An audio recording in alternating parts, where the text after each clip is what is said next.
Великая Отечественная война в каждой российской семье оставила свой след. Моего прадедушку зовут Петр Алексеевич Яковлев. Он жил и родился в селе Абага Алеккинского УЗУСа. Когда началась война, прадедушке было 20 лет.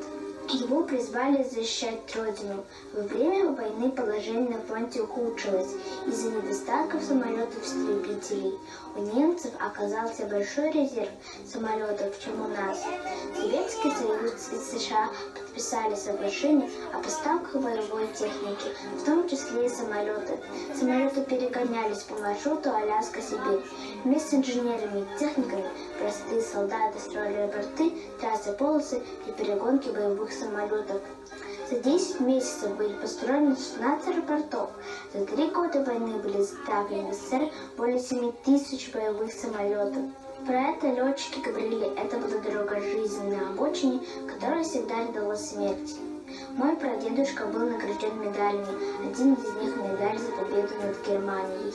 Медаль вручил начальник воздушной трассы Красноярского УЛК. Я горжусь, что мой прадедушка внес свой вклад в победу в Великой Отечественной войне. Была война, и гибли люди. Шел за родину солдат. Он воевал, и был он храбрым. И бил всех фашистов, всех подряд. Так дошел он до Берлина.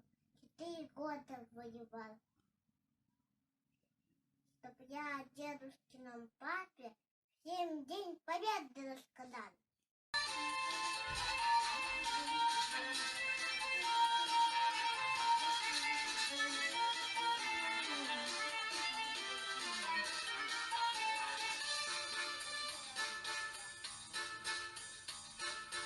Когда летом на рассвете загрелся сеть сад, Расулянка, молдаванка, сладила виноград.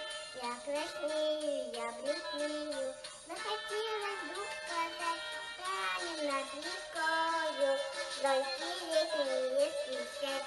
Ласкут явы, вдоль зеленый снегой, я влюбленный, мы прощаемся с тобой, лен зеленый, как лен кудрявый, да ласкут явы.